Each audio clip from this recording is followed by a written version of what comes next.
28 ans et je suis consultante en qualité logicielle. Pour faire simple, je suis testeuse en informatique. À la base, je suis partie sur un bac STI électronique au lycée d'Hénin-Beaumont à Pasteur, enfin lycée Louis Pasteur, pardon. Et par la suite, j'ai fait un BTS Iris à Béthune. D'accord. Et à l'époque, il y avait un projet, c'était la gestion d'un site web. Et donc là, j'ai appris à développer, à tester, et cette partie de test m'intéressait vachement beaucoup. Donc je suis partie dans cette lignée.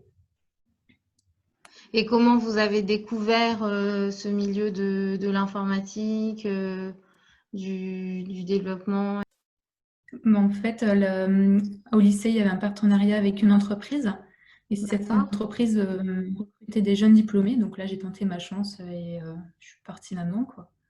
Donc là, à l'intérieur, j'ai fait des formations, j'ai appris par moi-même ce que c'était que le test, etc.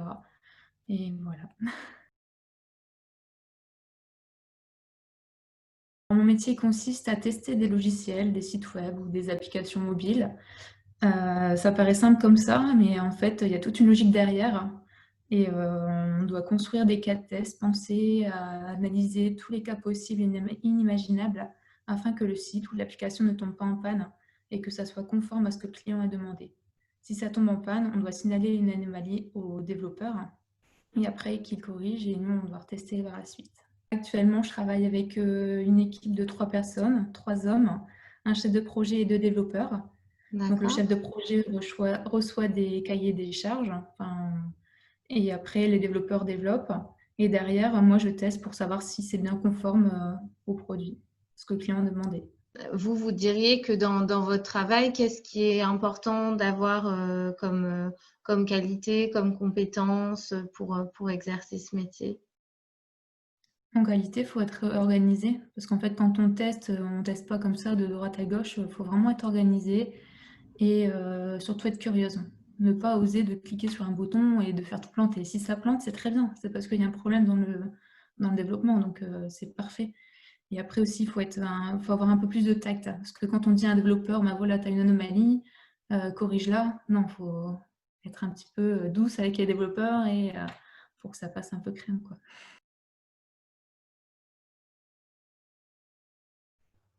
Mon entreprise, c'est une ESN dans le monde de l'informatique. Donc, il y a des chefs de projet, des développeurs, des personnes qui s'occupent du réseau, etc.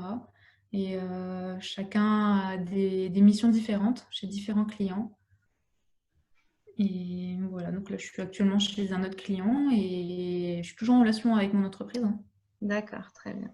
Et est-ce que vous savez si dans votre domaine, il y a beaucoup de femmes? Est-ce que vous, quand vous étiez en formation, il y avait d'autres femmes qui se formaient à ces métiers? Ça commence à évoluer. Avant, j'étais vraiment toute seule dans un monde d'hommes. Et au fur et à mesure où je change de mission, je vois beaucoup plus de femmes travailler dans ce milieu du test. Dans le développement aussi, hein, il y a pas mal de gens dans le développement, des femmes. Et même en tant que D'accord, chef de projet, il y en a vachement beaucoup. d'accord.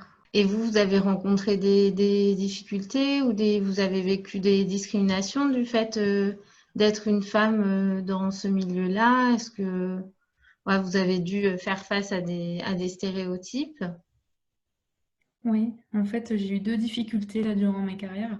La première, c'est qu'il faut savoir poser des limites avec des managers. Des fois, bon, voilà, on rigole sur les femmes, etc. Et à un moment, ça va beaucoup trop loin. Donc là, il y a eu une sanction enfin, pour le manager et peu de temps après, je suis partie parce que j'arrivais pas moi, à me reconcentrer sur ma passion du test. Et la deuxième difficulté, c'est que, ben, à un moment, une femme devient maman et le 80% n'est pas vraiment accepté par des entreprises, hein, D'accord. par peur de se faire rejeter par les clients parce que c'est à 100%, etc. Donc là, j'ai quitté aussi cette entreprise et là, actuellement, avec Actimity, j'arrive à coordonner ma passion et à m'occuper de mon enfant. D'accord. Ok. Merci.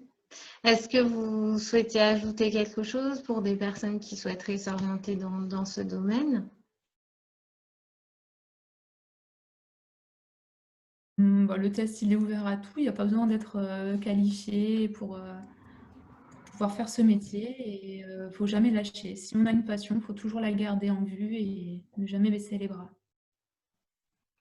Super. Bah, merci beaucoup d'avoir répondu à mes questions. Je vous souhaite une bonne journée.